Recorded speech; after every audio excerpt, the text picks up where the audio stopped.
उसमें 6 निबंध के बारे में हमने आगे चर्चा कर ली। अब 7वां निबंध के बारे में आज मैं चर्चा करूँगी। साथियों ध्यान से सुनिए। उस निबंध का नाम है मोर। मोर तो सबको पसंद ही होता है। हमारा राष्ट्रीय पक्षी मोर है। मोर सबको पसंद है। पक्षियों में मोर सबसे सुंदर होता है। सब पक्षियों में मोर देखने में भी बहुत सुंदर होता है, उसकी कड़ा भी बहुत सुंदर होती है और बारिश के कारण वो करता है म्याऊं म्याऊं म्याऊं म्याऊं करता है ना, वो भी बहुत आपको अच्छा लगता है। उसकी नीली और लंबी गर्दन पर कलगी होती है। उसकी नीली बहुत अच्छी थी, कोमल कोमल उसकी गर्दन है ना, गर्दन यानी कि लो देखने में भी अच्छी है और कलर में भी अच्छी। आपको उसके हाथ लगाने की भी इच्छा होती है। वह गर्दन लंबी और उसके ऊपर एक कलगी होती है। उसके पंख लंबे और रंग बिरंगी होती है। उसके पाँखों लंबी और रंग बिरंगी। उसके अलग अलग कलर है, लीला, पीला, केसरी, सफेद, सब मिलजुल कर अलग अलग कलर की उसकी पंख है। वह बहुत अच्छी लगती है। उसकी आवाज़ मधुर होती है। मोर की आवाज़ भी बहुत मधुर होती है। वर्षा के दिनों में मोर म्याऊं म्याऊं करके बरसात को बुलाता है। बारिश के समय हाल ही बारिश का ही मौसम चल रहा है। इस समय पर मोर बारिश को म्याऊं म्याऊं करके, म्याऊं म्याऊं यानी कि मोर ट्याऊं ट्याऊं बोलता है। उसको हम म्याऊं म्याऊं भी कह सकते हैं। वह एक दूसरे के पूरक शब्द है।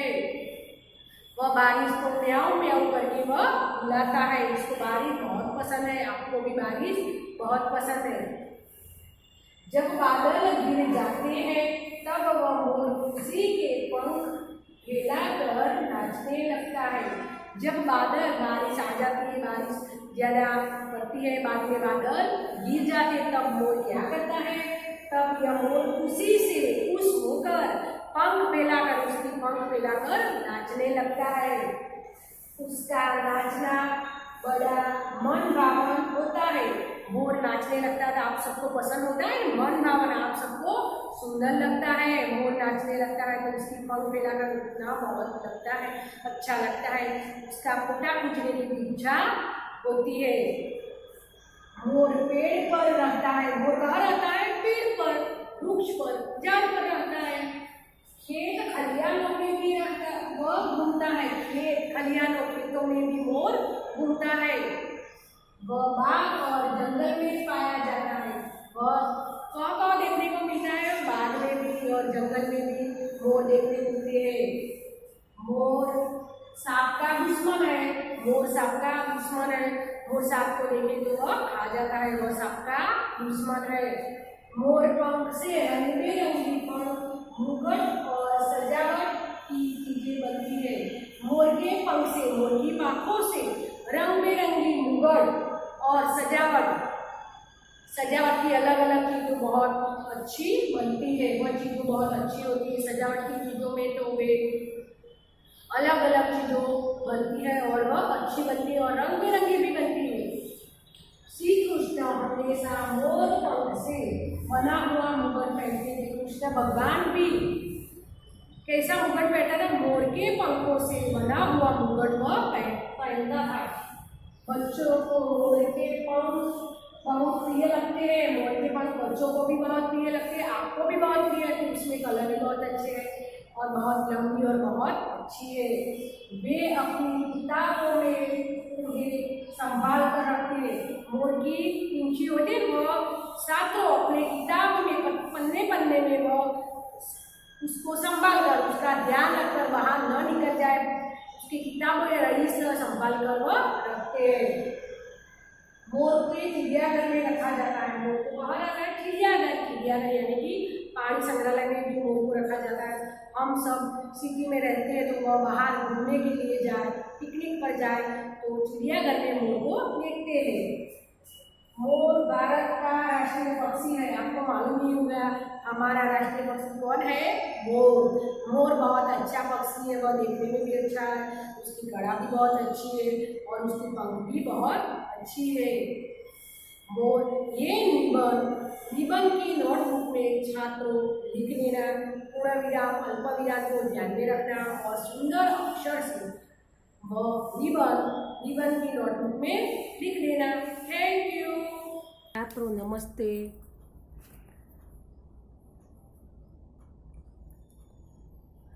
पांच कहानी के बारे में हमें आगे चर्चा कर ली। अब यह छठी कहानी है, वह कहानी लेखन में समझाती हूँ, ध्यान से सुनिए। कहानी पहले हम समझेंगे कहानी किस तरह लिखनी। तो हम पहले समझेंगे कहानी लेखन। कहानी लिखते समय निम्नलिखित बातों को ध्यान में रखना। जब हम कहानी लिखते हैं तब किस किस बातों को ध्यान में रखना, इसकी बात मैं करती हूँ। सबसे पहले कहानी की रूपरेखा पढ़कर उसे अच्छी तरह समझ लिया। कहानी की रूपरेखा, कहानी के जो मुद्दा आते हैं ना, वह मुद्दा को पहले पढ़कर ध्यान से उसको पढ़ लेना और अच्छी तरह से समझ लेना कि उस कहानी में क्या बात बताई है। कहानी का केंद्रीय विचार ठीक से समझेंगे। कहानी का केंद्रीय विचार कैसे समझेंगे? वो ठीक से इस कहानी में क्या कहना चाहती है, इस कहानी किसकी है, वो ध्यान से समझेंगे। कहानी के प्रत्येक मुद्दे का क्रमानुसार विस्तार करना चाहिए। कहानी का जो मुद्दा आप हैं, कहानी लेखन के मुद्दे दिए जाते उसका क्रम अनुसार एक बारह पर से एक, दूसरे, तीसरे विस्तार करना। कहानी में प्रयुक्त स्थान, पात्र आदि के नाम देने वाले, कहानी में स्थान भी होते, अलग अलग पात्र भी, उसका नाम की जानकारी लेना। कहानी में घटना का संक्षेप में वर्णन करना। कहानी की जो घटना आती है उसका संक्षेप में वर्णन करना है। लाबी कहानी, मुद्दा पर से हम लाबी कहानी लिख सकते हैं। पात्रों की बातचीत संवाद को दर्शाए जाते हैं। पात्रों एक बीजा के दूसरे के ऊपर बातों करते हैं, उस कहानी में भी अलग अलग पात्रों, उसका संवाद, बातों को बताना। कहानी हमेशा भूतकाल में लिखनी चाहिए। भूतकाल એટલે बीती हुई काल, कोई भी समय बीता हुआ है उसमें लिखी हुई होगी कहानी लिखनी चाहिए। कहानी 3-4 परिच्छेद में लिखनी, 3-4 परिच्छेद यानी 3-4 फकरे में लिखनी। कहानी की भाषा सरल और शुद्ध होनी चाहिए। कहानी की भाषा कैसी हुई? सरल और शुद्ध, आपको समझ में आए ऐसी। विराम चिन्हों एवं वर्तनी का ध्यान रखना चाहिए। विराम चिन्हों, अल्प विराम, पूर्ण विराम, विराम चिन्हों का ध्यान रखना चाहिए। घटना, पात्र या सीख के आधार पर कहानी का शीर्षक देना। उसमें किस घटना है, कैसे पात्र है, इसके आधार पर उसका बोध, कहते सीख लिखना, शीर्षक देना, सीख लिखना, ये सब एक ही है, एक दूसरे के पूरक है। कहानी से मिलने वाली सीख 1-2 वाक्यों में स्पष्ट लिखनी चाहिए। कहानी में जो सीख मिलती है वह 1-2 वाक्यों में शीर्ष, उस कहानी में क्या कहना चाहता है वह स्पष्ट लिखनी चाहिए। कहानी लिखने के बाद एक बार पढ़ लेनी चाहिए। हम जब आखिरी कहानी लिख दे, बाद में एक बार पढ़ लेनी चाहिए कि उस कहानी में क्या कहना चाहती है। अब हम कहानी की रूपरेखा देखेंगे। छात्रों ध्यान से सुनिए, मैं कहानी की रूपरेखा बताती हूँ और कहानी के पहले उसकी रूपरेखा और बाद में कहानी की विस्तृत चर्चा करती हूँ। ध्यान से सुनिए। पहले मैं कहानी की रूपरेखा बताती हूँ।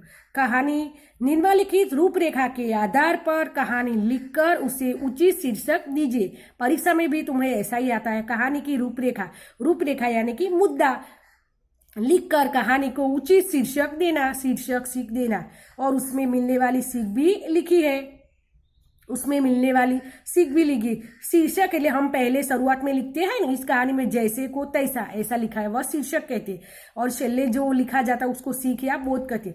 उसकी रूपरेखा, उसके मुद्दा, लोमड़ी और सारस में मित्रता, लोमड़ी की चालाकी, सारस को सकाने का विचार, सारस को दावत देना, थाली में खीर परोसना, सारस की लंबी चोंच, भूखा रहना, सारस का बदला लेना, लोमड़ी को निमंत्रण, सुराही में खीर परोसना, लोमड़ी का भूखा रहना, सीख। ये कहानी के मुद्दे हैं। अब हम कहानी की मैं शुरुआत करती हूँ, ध्यान से सुनिए। जैसे को तैसा, वह उसका शीर्षक है। हमें जो व्यक्ति जैसा करता है ऐसा ही करना, जैसे को तैसा। जो व्यक्ति हमारे साथ जैसा व्यवहार करता है ऐसा ही हमारे व्यवहार करना चाहिए, तो उसके ही मालूम होगा कि वह व्यक्ति को मेरी बात समझ में आ गई। एक जंगल में कई प्रकार के पशु पक्षी रहते हैं। जंगल में तो कई प्रकार के पशु पक्षी रहते हैं ना, आप सबने देखे ही होंगे कि जंगल में तो अलग अलग पशु और अलग अलग पक्षी रहते हैं। हम जब प्राणी संग्रहालय में देखने के लिए जाते हैं, चिड़ियाघर की सैर करने के लिए, सैर यानी कि चिड़ियाघर में टहलने के लिए, घूमने के लिए जाते हैं छुट्टी में, तो पशु पक्षी देखने मिलते हैं। वह तालाब के पास एक सुंदर सफेद सारस भी रहता था। एक बड़ा तालाब था और तालाब के पास एक सफेद सुंदर सारस भी रहता था। उसकी टांगे पतली और लंबी थी। उसकी टांगे कैसी थी? पतली पतली टांगे होती हैं सारस की, और लंबी थी। उसकी चोंच कैसी थी? नोकदार या और लंबी थी। उसकी चोंच तो बहुत नोकदार या लंबी थी। नोकदार यानी कि पतली पतली अणीदार और लंबी थी। वह मछलियों को अपनी चोंच से पकड़कर खा जाती थी। वह अपनी चोंच कैसी थी? नोकदार, पतली पतली अणीदार और लंबी थी। वह चोंच से वह मछलियों को पकड़कर, अपनी चोंच से पकड़कर वह सारस खा जाता था। सारस ने सुना था कि लोमड़ी बहुत चालाक होती है। सारस ने सुना कि लोमड़ी यानी कि सियार, सारस नाम का भी पक्षी है, लोमड़ी या सियार चालाक थी। एक बार लोमड़ी ने सारस को भोजन का निमंत्रण दिया। एक बार लोमड़ी यानी कि सियार ने सारस को भोजन खाने के लिए निमंत्रण दिया। आपको को किसी के घर, मामा मासी के घर जाना हो, कोई प्रसंग होता तो निमंत्रण आता है ना कि हमारे घर इस तारीख पर भोजन के लिए ना। इस तरह लोमड़ी ने सारस को भोजन के लिए आमंत्रण दिया। सारस को खुशी का ठिकाना न रहा, क्योंकि सारस को लोमड़ी के घर खाने के लिए जाना था, तो उसको वह खुशी का ठिकाना ना रहा, वह बहुत खुश हो गई। आपको भी किसी के घर खाने के लिए जाना होता तो बहुत खुश हो जाते हैं, इसीलिए लोमड़ी बहुत खुश हो गई। लोमड़ी ने सारस बहुत खुश हो गया, मेरी गलती हो गई, सारस को खुशी हुई क्योंकि उसको लोमड़ी के घर खाने के लिए जाना था। लोमड़ी ने भोजन में स्वादिष्ट खीर बनाई थी। कोई मेहमान हमारे घर पे आए तो हम बहुत अच्छी अच्छी वानगी बनाते हैं, इस तरह लोमड़ी ने भी सारस को खाने के लिए स्वादिष्ट, बहुत अच्छी मसालेदार खीर बनाई थी। पर जानबूझकर उसने खीर थाली में परोसी। उसको जानबूझकर, उसको मालूम ही था कि मैं खीर थाली में परोसी यानी कि पीरसी। थाली तो बहुत, उसका मुख पौला होता है ना, थाली में खीर खुली जगह में रहती है, इसीलिए जिससे सारस शर्मिंदा हुआ और भूखा रह गया। क्योंकि सारस की चोंच तो कैसी होती? नुकीली, पतली या अणीदार। कोई कुंजा ऐसा साधन हो तो वह सही तरह से उसमें से वह खीर खा सके, लेकिन सारस ने तो खीर कैसे में परोसी? पीरसी, खाने के लिए थाली में दी। पीरसी यानी कि उसको खाने के लिए थाली में दी, तो वह शर्मिंदा, उसको खीर खाने की इच्छा ही, लेकिन उसकी चोंच यह पहुंची नहीं, थोड़ी थोड़ी वह खा ना सकी। क्योंकि कुंजा में परोसी हो तो वह खा सके, लेकिन उसने कुंजा सुराही यानी कि कुंजा में नहीं परोसी, इसीलिए वह भूखा रह जाई। सारस की चोंच नुकीली और लंबी थी, इसीलिए कुछ भी न खा सकी। उसकी चोंच नुकीली यानी कि पतली, अणीदार या लंबी थी, इसीलिए वह कुछ खाना न खा सकी। सारी खीर लोमड़ी खा गई। सारी खीर कौन खा गई? लोमड़ी खा गई, क्योंकि सारस तो खाने की इच्छा थी, उसको खाने के लिए बुलाई थी, लेकिन लोमड़ी बहुत चालाक थी, इसीलिए उसने थाली में परोसी, इसीलिए वह न खा सकी। लोमड़ी ने सारस की परेशानी का खूब आनंद आया। लोमड़ी को बहुत मजा आया। किस बात का? कि मैंने खीर थाली में परोसी, इसीलिए सारस वह खीर ना खा सका। उसको दुख हुए, वह परेशान हुआ ना, सारस परेशान हुआ। इस बात पर लोमड़ी को बहुत आनंद आया। इस समय सारस कुछ न बोला। इस समय सारस को बहुत परेशान हुआ, उसको दुख हुआ, लेकिन वह कुछ बोला नहीं। पर मन ही मन उसने उसका बदला लेने का निश्चय किया। लेकिन उसने मन में नक्की कर लिया कि उसका बदला तो मैं जरूर लेंगा, एक दिन उसे भी मौका मिल जाए। वो मन में ही विचार करने लगे कि एक दिन मुझे मौका मिल जाए तो मैं जरूर उसका बदला लूंगी। सारस ने लोमड़ी को दावत पर बुलाया। सारस ने लोमड़ी को दावत पर बुलाना, जो पहले लोमड़ी ने सारस को उसके घर खाने के लिए बुलाया और बाद में सारस ने लोमड़ी को दावत यानी कि भोजन के लिए उसको बुलाया। लोमड़ी बहुत खुश हुई और निश्चित समय पर सारस के यहाँ आ पहुंची। कोई भी व्यक्ति आपको खाने के लिए इसके घर बुलाते हैं तो हम टाइम से खाने के लिए 12 बजे उसके घर पर पहुंच जाते हैं ना।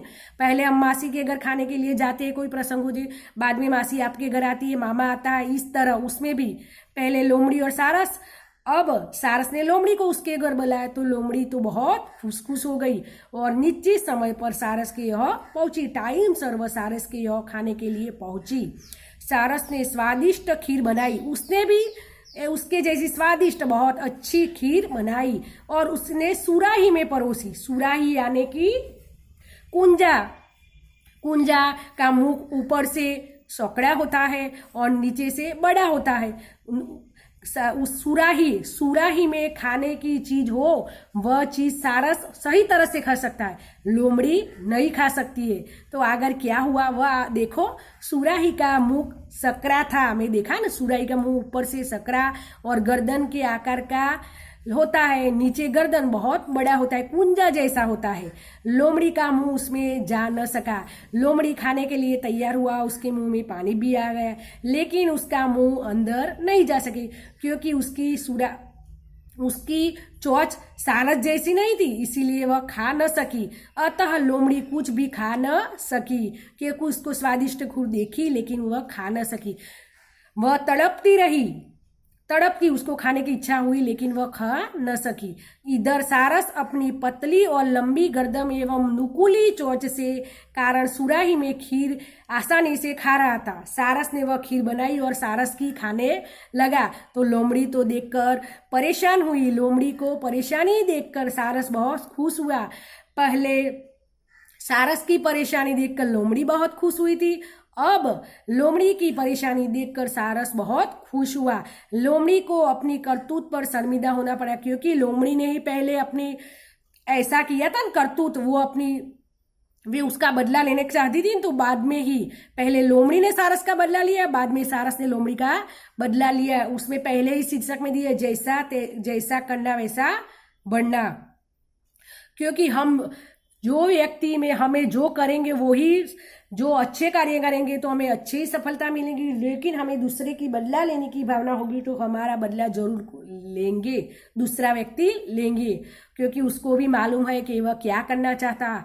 इस कहानी हम छात्रों हम सबने समझ ली। उसमें से यह सीख मिलती है कि दुनिया में शेर के ऊपर सवा शेर होता है। दुनिया में कोई भी व्यक्ति हमारा बदला लेना चाहता है तो उसका बदला जरूर दूसरा व्यक्ति लेगा ही। कठोर परिश्रम एज पारसमणि, हम कठोर परिश्रम करेंगे ही तो ही हमें फल मिलेगा, लेकिन बदला लेने से कोई फायदा नहीं होगा। अतः अपने को दूसरे से अधिक होशियार नहीं समझना चाहिए। आपको ध्यान से जानना है कि मैं बहुत होशियार वैसा नहीं समझना, मैं बहुत होशियार हूँ, मेरे से ही दूसरे व्यक्ति बहुत होशियार होंगे। उसमें देखा ना आपने, पहले लोमड़ी ने सारस का बदला लिया और बाद में वो उसकी चालाकी समझ गई और सारस ने लोमड़ी को उसके घर पर दावत या भोजन के लिए बुलाया और उसने बदला लिया। एक दूसरे ने एक दूसरे का बदला लिया।